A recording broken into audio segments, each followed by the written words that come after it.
Hello and welcome to Monocle on Culture. I'm Robert Bound.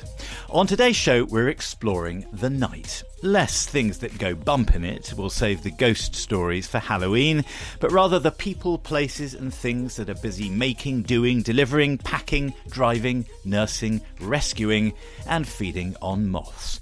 But those aren't people, they're bats. And all of these jobs, people, concerns and flying mammals are all part and parcel of a wonderful new book titled Overnight. We will speak to its author, Dan Richards. So, in solidarity, you may wish to at least dim the lights as we enter the night realm here on Monocle on Culture.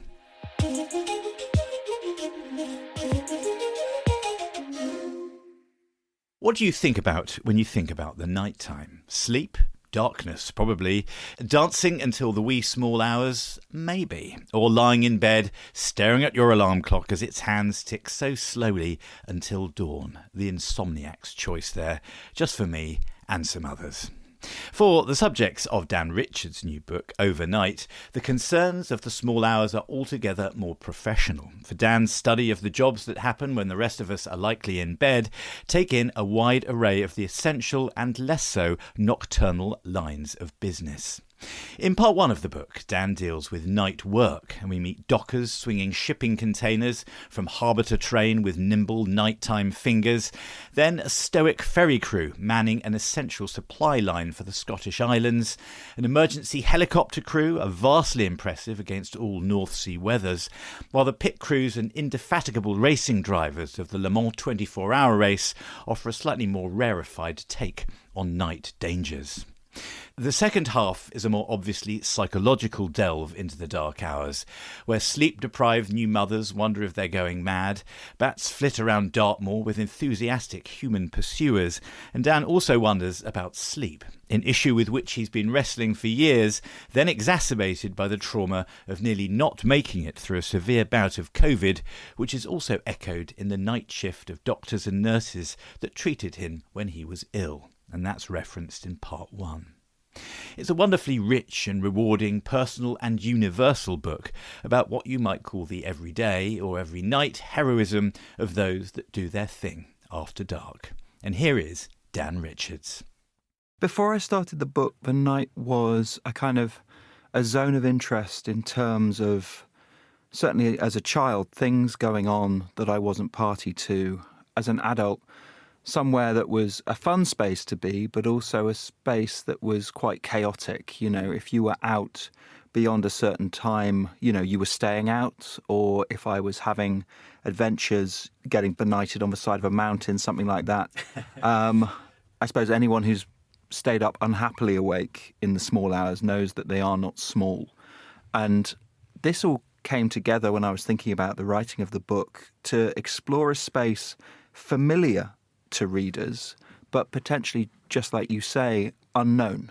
You shine so many different lights on all the sort of different things that go on at night, professions, ideas, how it blends into philosophy, religion, all sorts of the practice of ritual, all these sorts of things. But first of all, the kind of overview is, I know you're a fan of Richard Scarry's books, as I think we've discussed before. Absolutely, yeah. So there's a wonderful idea to Overnight, Dan, where you kind of zoom out and you do a cutaway and you can see all the little animal creatures, doctors and nurses and loading kind of depot staff at kind of ports and all these different people doing all their different professions. So give us a sense of the scope of the kind of people that we meet in the book. Okay, so the book is divided... And they're not animal creatures, we should say. Only sometimes in the book are they animal creatures, such as bats and owls. Animals feature, but yes, I don't interview the animals. It's not one of those. So the book is divided into two halves. The first half, Night Work, is about the people who keep the world safe and replenished and ticking over while most of us are asleep. And the second half is about night time, and that is when people are awake, not necessarily paid for their work, but their labours are no less important. So that features mothers, you know, and fathers of very young children, and there are broadcasters, things like that. But the book starts at the port of Southampton, this amazing intermodal hub. We're in the pandemic. The pandemic turned out a very bad time to write this sort of book where you need access to large organisations nocturnally. Who knew? But there were also opportunities within that. I ended up staying for a few days in a hospital as a result of the pandemic, and also had opportunities to move in the footsteps along the same lines as my grandfather, who'd worked on the night mail trains. So there is an interweaving, I suppose, of personal stories and also interrogation of what's going on, far away but very close at hand, and these systems that potentially we rely upon without ever being fully aware of. It's such a wonderful mix of stuff. And I know that you allude to this in some of the latter chapters. There's stuff that missed the cut or that you couldn't get over the line because of the pandemic, I guess, as well, which is, it's always nice to tease people with Overnight to The Return, isn't it? Absolutely. I mean, this is all good stuff, right? I mean, publishers, if Canongate are listening, which I'm sure they are. I mean, hopefully, yes. Hopefully everyone's listening. But, Overnight 2, where I actually do get up in some fighter jets. That would be nice. Yeah. Unfortunately, it turned out the armed forces had some stuff on during the writing of this book, but I'm holding out hope, And you mentioned the night mail. This chapter is a beautiful, beautiful piece of writing. It's got all the romance and clatter and clang of that wonderful sort of poem by Auden and the music by Britten, and it's got that sense to it as well. Now, you mentioned that that's obviously got a personal aspect to it as well. There's a lot of childish glee in riding up in the front of the train with the driver, right? So tell us a little bit about the making of that chapter and whether it seems like a centrepiece of the book. Was it always a centrepiece for you? Did it just sort of happen that way, that where it's appeared in the order of it? I think, yes, absolutely. Whenever I start writing a book, there's a sense of what are the things that I would like to do. If I could have all my own way, what would I do? There's that chapter where I go after my grandfather's service, because a lot of the book is about ideas of service, ideas of, the fact that we're grateful if we stop to think about the people who are helping us. And so the NHS chapter, the Royal Mail chapter here about the night mail. And I was very fortunate to get access to ride in the front of a modern mail train a couple of Christmases ago. The service has now ceased. I'm not sure who's currently in charge of Royal Mail PR, but the decision to stop the mail trains 199 years, 10 months and 20 odd days before, there's a 200th anniversary just if we kept it going for another month and a half. You know what? I can't be bothered. Just keep one from the gas torch maybe in Newport and you could just run it on, January the 1st, 200 years. No, don't worry about it, mate. No one cares. I can't believe for a second that you're possibly suggesting that the Royal Mail isn't well run. I just think that they're approaching net zero the way that I approach a Pulitzer Prize in my imagination. Maybe one day it will just happen. Those sort of stories, I suppose, the meeting of the myth of the night with the actual quite sometimes, I suppose, quite cold, bald reality of it. Night work is often hard. It can be repetitive. If we're in Scandinavia and you're working nights, you retire early, you get a higher pension because it's treated like a carcinogen because you're pushing against your body's natural cycles. So I discovered this sort of thing while writing it. And weirdly, I discovered that information while writing a chapter about the Moomins because you talk about childlike glee. And there's also, I suppose, childlike terror that the night induces in a lot of us, or used to. And so I went over to Finland to visit the place where Tove Jansson was inspired to write the Moomin books. And this connection with the natural world and also the connection with the world of stuff and things, the way things work, the Richard Scarry world. I think we're all just children who grew older. It doesn't actually necessarily change the way you think about processes and the mysteries of the night. And night has always been a space for me where we're back in touch with those very primeval thoughts and horrors and, preoccupations. So there is this mix of, I suppose, sophistication, but also very simple ideas, which perhaps we take for granted. Yeah, it really is. And it's got that magical kind of quality to it. I also feel that it's got, as I say, your enthusiasm for these things is there is such a deep and philosophical and very personal tone to the book. And obviously you got really terrible COVID and you almost might not be here today, in fact. And that weaves through the book because you then go to visit the doctors that looked after you and the nurses that looked after you. Maybe we can come on to that later. I wanted to come out again and look at the idea of this sort of joyousness. There is a big kid in you, Dan, that is kind of going, look at all this stuff and how it works. There's a very optimistic tone to this book, actually, rather than we've talked about how stupid Royal Mail is for cancelling their night mail services 199 years in. Other than that, there is a great optimism to how these people work, uncovering these hidden stories, these hidden truths, these hidden lives. And as you say, there's a lot of leaning into the idea of the wonderfulness of service. service, I suppose, as well. Did that kind of come out in the writing of it, and you look at your first draft and you go, wow, I loved this stuff? Or was it the writing through the stick of rock kind of thing? No, it was there. It was there. My mother's worked in the NHS until her retirement. My grandfather worked on the postal service. And I was talking recently to Sarah Perry about this, and she was talking about ideas of grace, that everybody has grace available to them. And, the worst person in the world can still sort of like have access to grace. And in the case of her recent novel, Enlightenment, you could be the worst person in the world, but you'd look up and you'd see a comet and it might induce childlike wonder, and that's available to you. And I've been thinking about this in terms of service, the idea of being grateful. And the pandemic was a time when I think a lot of people became aware and became grateful for things that perhaps they'd taken for granted previously. And because I was writing a book and I wanted to have my cake and eat it and ride in the helicopters, I was very interested in this idea of people who had this grace about them, people to whom we might be grateful in our everyday lives, but also people to whom we might be grateful in a crisis. And you mentioned the NHS, and yes, I was in hospital with COVID and very nearly intubated and various things, and came out of that experience profoundly grateful in a number of ways.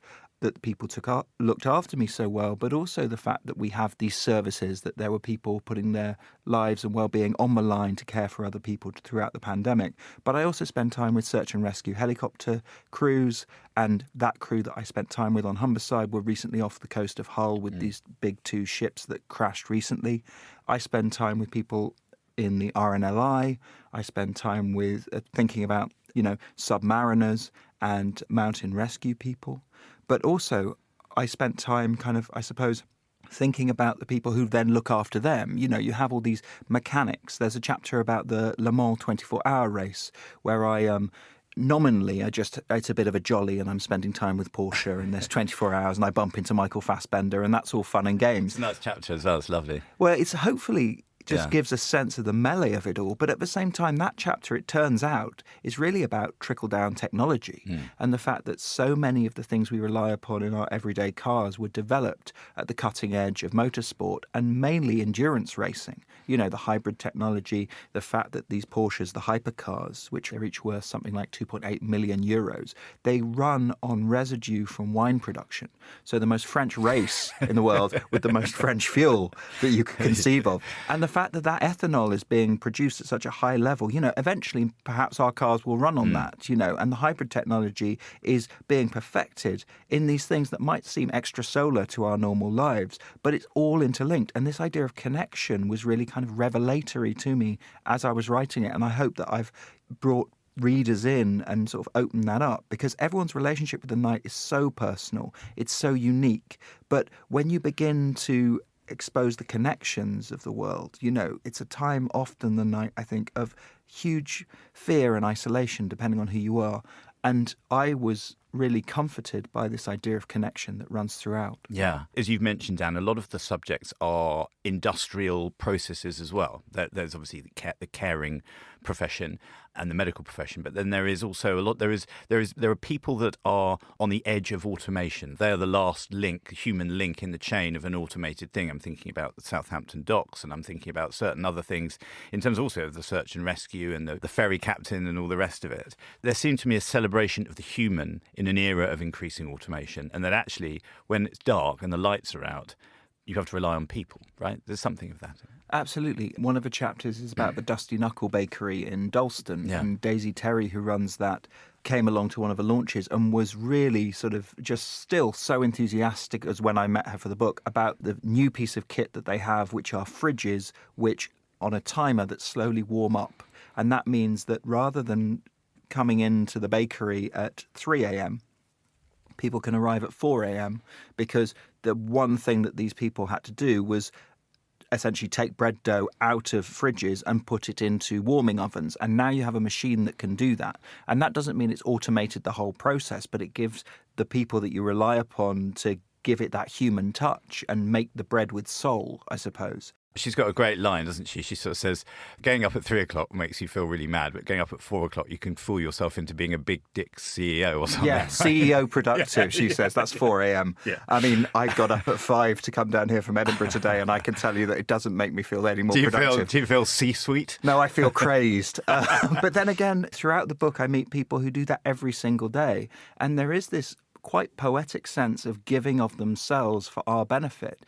And the majority of people who benefit will never have any conception of the things that have gone on. And there is this sense of not necessarily taking things for granted, but just not being aware of the way things are made, produced. There's a chapter about the shipping forecasts, and I'm sure the majority of people who listen to the shipping forecast habitually are not mariners necessarily, but it's a kind of found poetry and has, famously worked itself into the DNA and the fabric of the nation and round the world.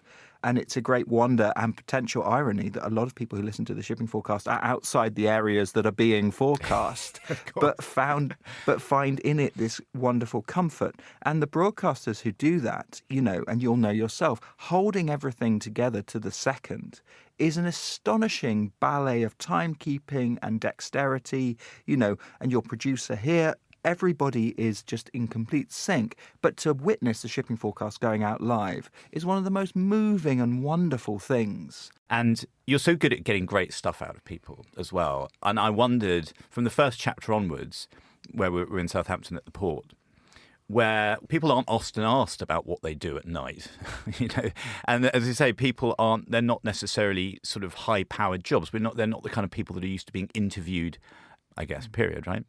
And I wondered if you've not were flattered, but people were glad to have the space to talk about what they did, talk about what they do at night.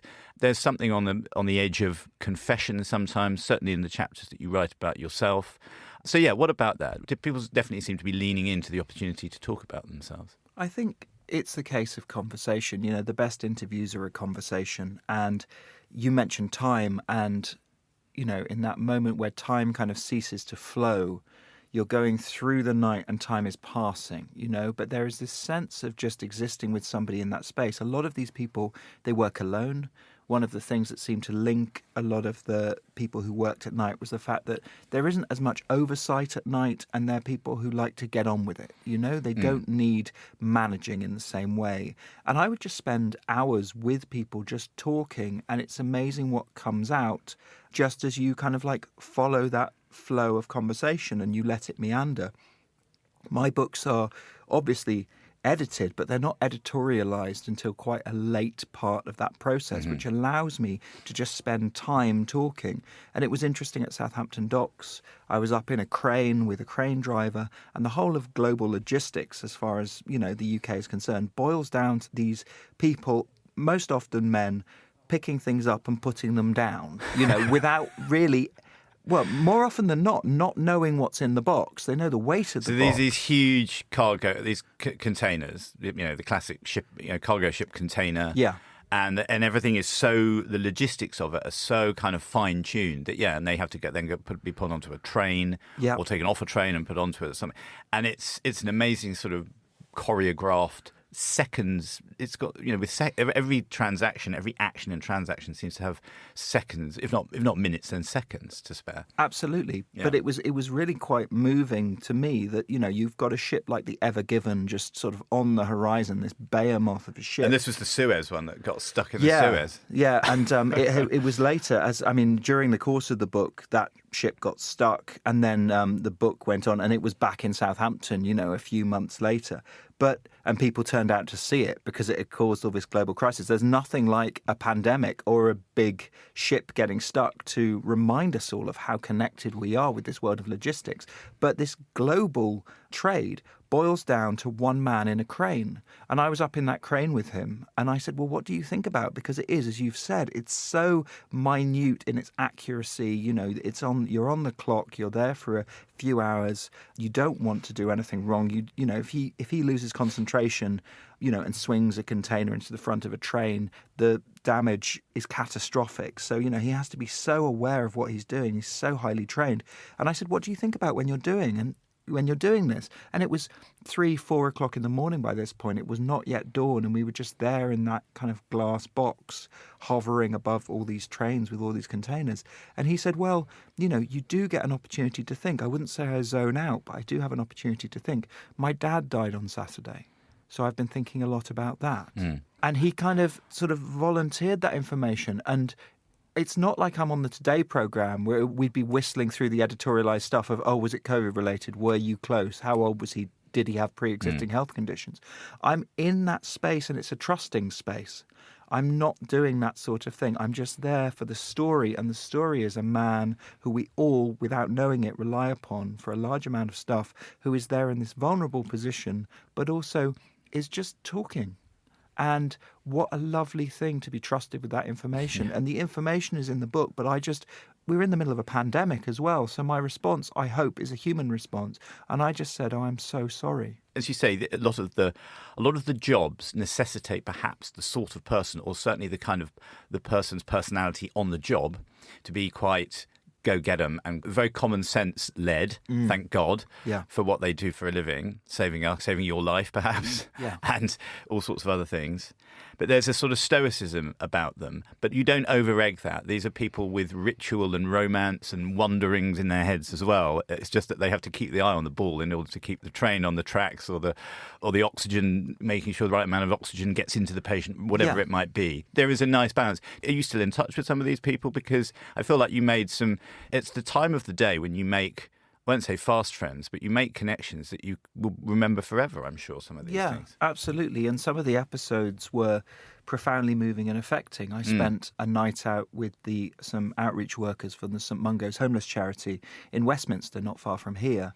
And, you know, we were out in October, November, and it was profoundly cold. And we saw and met some people in terrible distress, rough sleeping on the streets of London, people without anything in the richest borough of London, which means the UK, you know, and talking to those people, and I'm still in touch with St Mungo's, and I felt that I wanted to convey that in the book, the idea of vulnerability, the idea of the people behind the news stories, the idea that these people are shaking hands and giving comfort to people who are seen as pariahs. And I think my insight into that came from being in the NHS at a time where if you had COVID, you know, when I went in with COVID, I was very ill, but also very dangerous to other people. And then you have a new insight into how homeless people are treated. You know, they're treated as the embodiment of a problem. They're dehumanized, things like that. So that came home to me. And also this idea, I suppose, of looking beyond what we think we know already. So talking to these young mothers about, you know, motherhood and going insane because of lack of sleep, Googling, you know, can you die of insomnia? Ask a leading question of the internet. You know, of course, the answer will be yes. In fact, you have.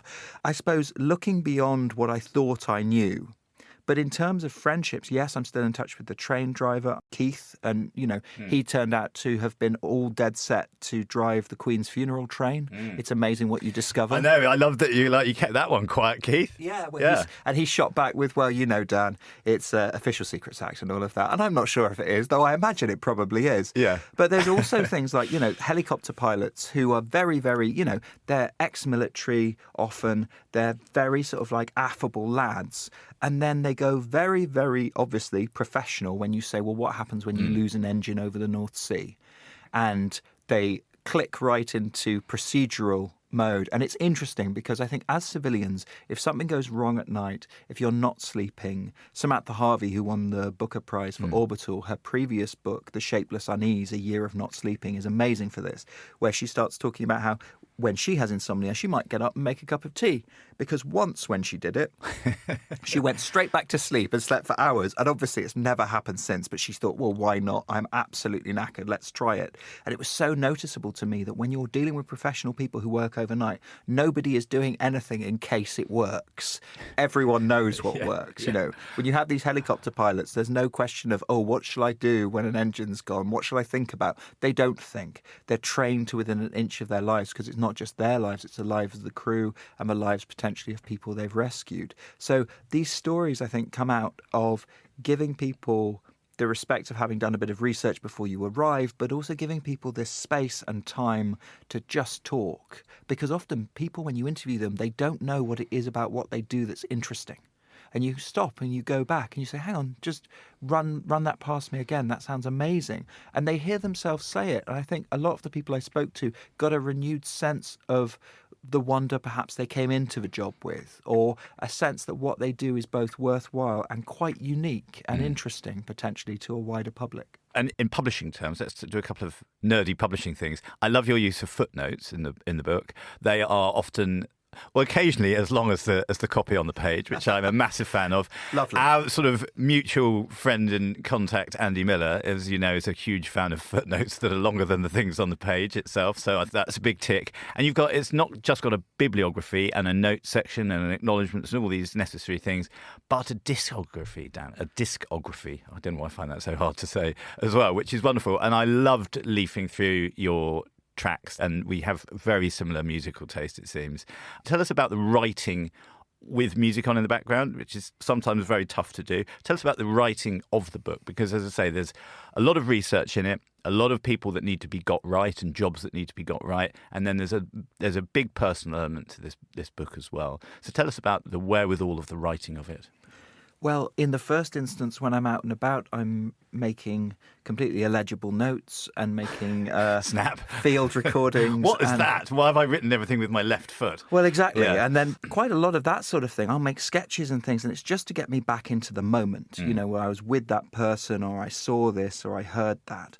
And then I come back, and a lot of the writing of the book actually took place between about 8 o'clock at night and 2 o'clock in the morning, because I found those 6 hours to be a little bit quieter. There was less going on, there was less distraction. And also, as you say, the music.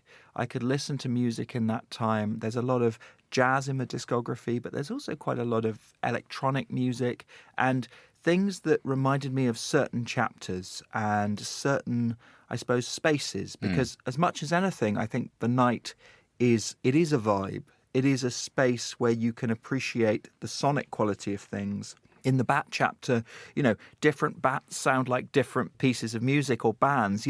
It turns out that a de Benton's bat sounds a lot like early Aphex Twin, Bolivia's bouncing ball and things like that. Whereas you get a greater horseshoe bat that sounds really kind of, sort of like Can. Weirdly, always electronic and always a bit German in influence, these bats. But the Kosmischer bat. Yeah, knows absolutely. No bounds, yeah. And I guess the poetry of that and the melody of the night was really important to me, because all of my books, I want there to be a poetic element. I want the rhythm to be right.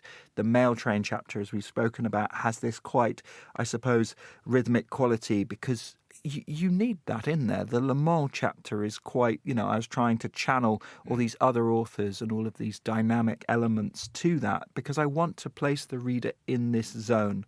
I want them to feel immersed in it. And night is such a wonderful space if you can but evoke it, because as I said at the start, we all have a relationship to it. And if you unpack that, you'll see how, I suppose, just tied to it you are, and potentially you have this passionate relationship with it, or you have certain things that you won't do and you don't do, and then you begin to unpick that and think, well, why? What's my relationship with the night like? And that's what I was doing in the writing of the book. I think also for me, I found that you've gone deep down to research what goes on at night, what people think about, what you think about at night, how it works, the spiritual, philosophical and concrete aspects of it. But I felt like maybe the night is almost like a faith that you don't want to pick at too much, because you want to leave some mystery there. It's because it is it's a mystery as well, and it still remains a mystery. And I think you end up really with it remaining a mystery, despite all the brilliant things you've learned and we've learned along with for the ride. At the end of the book, I sense you want to keep some of, if not quite a lot of its mystery, right? Yes, I think so, because it is unknowable in a way. It's a very mercurial space.